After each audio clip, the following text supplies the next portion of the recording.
আমি আজ দেশবাসীর কাছে ঘোষণা করছি যে আগামী জাতীয় নির্বাচন 2026 সালের এপ্রিলের প্রথমার্ধের যে কোনো একটি দিনে অনুষ্ঠিত হবে। এক মাসের মাথায় বিএনপি ভারপ্রাপ্ত চেয়ারম্যান তারেক রহমানের স্ত্রী ডক্টর জুবাইদা রহমান লন্ডনে এবার যে ঘোষণা দিয়ে কঠিন বিপদে পড়ে গেলেন ডক্টর জুবাইদা রহমান তারেক রহমানের স্ত্রী। দর্শক শ্রোতার সাথে সাথে এটা কি করলেন সেনা প্রধান। দর্শক শ্রোতা আজকে ভিডিওটি খুবই ইম্পর্টেন্ট ভিডিও, যার কারণে সম্পূর্ণ ভিডিওটা না টেনে দেখতে চেষ্টা করবেন। দর্শক আপনারা জানেন যে দীর্ঘ 17 বছর পর দেশে আসলেন ডক্টর জুবাইদা রহমান এবং অনেকেই বলতেছেন তাকে রাজনীতিতে ইনভলভ হওয়ার জন্য, কিন্তু অবশেষে যে ঘোষণা দিয়ে বিপদে শেষ পর্যন্ত। তো কথা না বলে চলুন আমরা ভিডিও মূল আলোচনা চলে যাই। কিন্তু মূল আলোচনা চলে যাওয়ার আগে আপনার কাছে আমার ছোটো করে একটু অনুরোধ, আপনি প্রত্যেক মুহূর্তের আপডেট পেতে অবশ্যই চ্যানেলটি সাবস্ক্রাইব করে দেবেন এবং পাশে থাকা বেল আইকনটি ক্লিক করে দেবেন, তাহলে প্রত্যেক মুহূর্তের আপডেটগুলো সবার আগে পৌঁছাবে আপনার কাছে। দর্শক কথা না বলে চলুন আসলে ঘটনাটি তাহলে বিস্তারিত দেখে আসি। আমি আজ দেশবাসীর কাছে ঘোষণা করছি যে আগামী জাতীয় নির্বাচন 2026 সালের এপ্রিলের প্রথমার্ধের যে কোনো একটি দিনে অনুষ্ঠিত হবে। আমি জানি আগামী জাতীয় নির্বাচন কখন হবে সে বিষয়ে সিদ্ধান্ত জানার জন্য রাজনৈতিক দল ও জনগণের মধ্যে বিপুল আগ্রহ রয়েছে।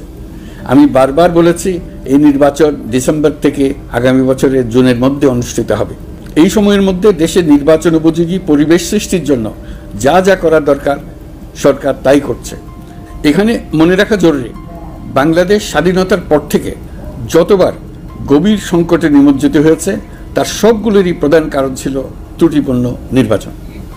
ত্রুটিপূর্ণ নির্বাচন প্রক্রিয়ায় বারবার ক্ষমতা কক্ষিগত করার মধ্য দিয়ে একটি রাজনৈতিক দল বর্বর ফ্যাসিস্টে পরিণত হয়েছিল। এই ধরনের নির্বাচন যারা আয়োজন করে তারা জাতির কাছে অপরাধী হিসেবে চিহ্নিত হয়ে যায়। এমন নির্বাচনের মধ্য দিয়ে যে দল ক্ষমতায় আসে তারাও জনগণের কাছে ঘৃণিত হয়ে থাকে।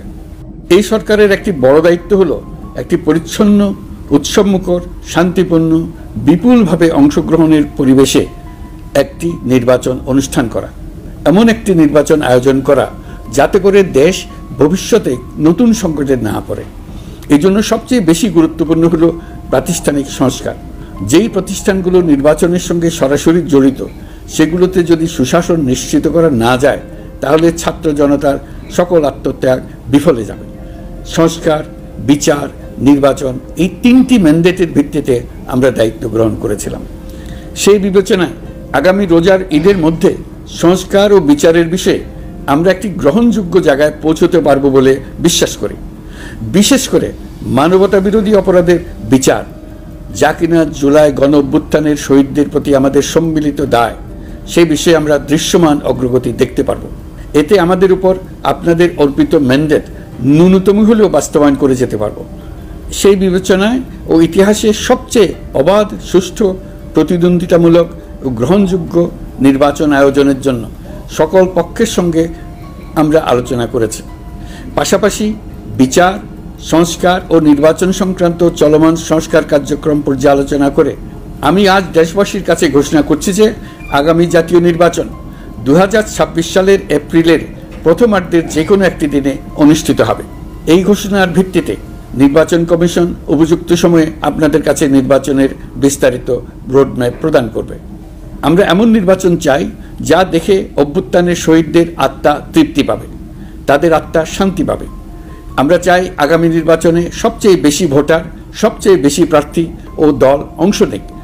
এটা সবচেয়ে অবাধ, সুষ্ঠু ও নিরপেক্ষ নির্বাচন হিসেবে জাতির কাছে স্মরণীয় হয়ে থাকুক। 1.5 যুগ পরে দেশে সত্যিকারের একটি জনপ্রতিনিধিত্বশীল সংসদ গঠিত হবে। বিপুল তরুণ গোষ্ঠী এবার জীবনে প্রথম ভোট দেওয়ার সুযোগ পাবে। এসব লক্ষ্যে প্রয়োজনীয় সকল পদক্ষেপ নেওয়ার জন্য আমরা জাতির কাছে অঙ্গীকারবদ্ধ। আমি দেশবাসীর প্রতি আহ্বান জানাই, আপনারা সকল রাজনৈতিক দল এবং আপনাদের এলাকার প্রার্থীদের কাছ থেকে সুনির্দিষ্ট অঙ্গীকার আদায় করে নেবেন, যেন আগামী সংসদের প্রথম অধিবেশনেই যেসব সংস্কারের প্রশ্নে ঐকমত্য অর্জিত হয়েছে তা কোনো প্রকার কাটাছেঁড়া ছাড়াই যেন তারা অনুমোদন করেন। আপনারা ওয়াদা আদায় করে নেবেন যে তারা বাংলাদেশের স্বাধীনতা, সার্বভৌমত্ব, আঞ্চলিক অখণ্ডতা এবং জাতীয় মর্যাদার প্রশ্নে কখনো কোনো প্রকার আপোষ করবেন না এবং দেশের বাইরের কোনো শক্তির কাছে দেশের স্বার্থ বিকিয়ে দেবেন না। আপনারা তাদের কাছে সুনির্দিষ্ট প্রতিশ্রুতি আদায় করে নেবেন এই মর্মে যে তারা কখনোই কোনো অবস্থাতেই আপনাদের গণতান্ত্রিক অধিকার ও মানবিক মর্যাদার ক্ষুণ্ণ করবেন না। আপনারা তাদের কাছে অঙ্গীকার আদায় করে নেবেন যে তারা সম্পূর্ণ সততা ও স্বচ্ছতার সাথে দেশ পরিচালনা করবেন এবং সকল প্রকার দুর্নীতি, দলীয়করণ, টেন্ডারবাজি, সিন্ডিকেটবাজি, চাঁদাবাজি, সন্ত্রাসী কর্মকাণ্ড ইত্যাদি গণবিরোধী কাজ থেকে নিজেদেরকে সম্পূর্ণভাবে মুক্ত রাখবেন। আমি আপনাদের আবারও স্মরণ করিয়ে দিতে চাই যে এবারের নির্বাচন শুধু শান্তিপূর্ণ নির্বাচন করার বিষয় নয়, এটা ছাত্র জনতার অভ্যুত্থানের আকাঙ্ক্ষা, নতুন বাংলাদেশ গড়ার নির্বাচন। এই নির্বাচনে পরিচিত দলগুলিই থাকবে, তাদের পরিচিত মার্কাগুলিই থাকবে, কিন্তু ভোটারকে বের করে আনতে হবে যে এই মার্কার পেছনে আপনার কাছে ভোট প্রার্থীরা কে কতটুকু নতুন বাংলাদেশ গড়ার জন্য প্রস্তুত, কে কতটা প্রতিজ্ঞাবদ্ধ। আমরা যারা এই নির্বাচনে ভোটার হব তারা অত্যন্ত সৌভাগ্যবান এবং সৌভাগ্যবতী।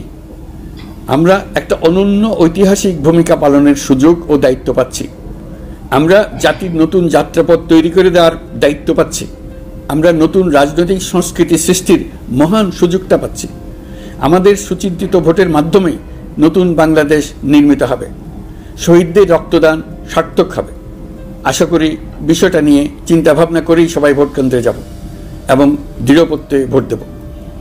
এখন থেকে ভাবনা চিন্তা শুরু করুন, আলোচনা শুরু করুন। তো দর্শক, আপনারা এই ভিডিওটি দেখলেন। ভিডিও দেখে যদি আপনার কোনো মন্তব্য থাকে তাহলে অবশ্যই কমেন্ট বক্সে কমেন্টে আপনার মূল্যবান মন্তব্য জানিয়ে দিবেন। দর্শক, এখন আমরা পরবর্তী একটি ভিডিও দেখব যেটার দ্বারা আমরা আরও কিছু তথ্য আমরা জানতে পারবো। দর্শক, চলুন আমরা সেই ভিডিওটি বিস্তারিত দেখে আসি। এক মাসের মাথায় বিএনপি ভারপ্রাপ্ত চেয়ারম্যান তারেক রহমানের স্ত্রী ডক্টর জুবাইদা রহমান লন্ডনে ফিরে যাচ্ছেন। সেখানেই স্বামী ও মেয়ের সঙ্গে ঈদুল আজহা উদযাপন করবেন তিনি।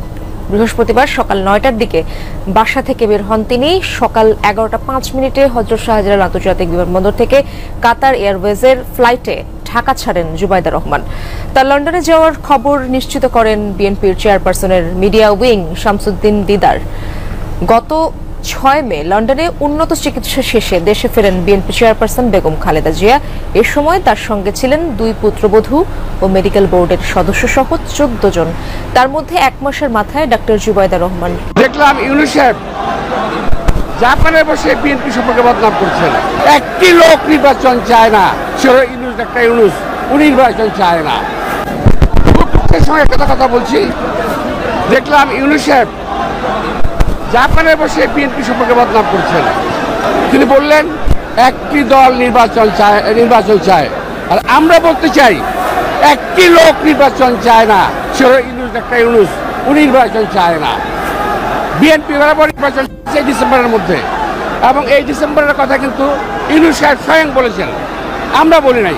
তারই প্রস্তাব তিনি শিফট করে চলে গেলেন জুন কথা বলেন এই নির্বাচন কখনো বাংলাদেশে হবে না। সুতরাং নির্বাচন যদি করতে হয় ডিসেম্বরের মধ্যে করতে হবে। আর নির্বাচন করতে না চান সেটা নিশ্চয়ই ইউনূস সাহেবের দায়িত্ব, আমাদের দায়িত্ব নয়। আমরা জাতির বাংলাদেশের জনগণ এই নির্বাচন আদায় করবে, নইলে এই দেশের ভৌগোলিক অখণ্ডতা ঠিক থাকবে না। ধর্মের সঙ্গে বলতে চাই, শহীদ রাষ্ট্রপতি জিয়া রহমান বহু সংস্কার করেছেন বাংলাদেশে। তো দর্শক, আপনারা সম্পূর্ণ ভিডিও দেখলেন। সম্পূর্ণ ভিডিও দেখে যদি আপনার কোনো মন্তব্য থাকে তাহলে অবশ্যই কমেন্ট বক্সে কমেন্টে আপনার মূল্যবান মন্তব্য জানিয়ে দিবেন। দর্শক, কথা বলতে বলতে আমরা ভিডিও শেষ পর্যন্ত চলে এসেছি। ভিডিও শেষ করার আগে আপনার কাছে আবার অনুরোধ করছি, আপনি প্রত্যেক মুহূর্তের আপডেট পেতে অবশ্যই চ্যানেলটি সাবস্ক্রাইব করে দেবেন এবং পাশে থাকা বেল আইকনটি ক্লিক করে দেবেন। তাহলে প্রত্যেক মুহূর্তের আপডেটগুলো সবার আগে পৌঁছবে আপনার কাছে। দর্শক, বিশেষ করে ভালো থাকবেন, সুস্থ থাকবেন। আল্লাহ হাফেজ।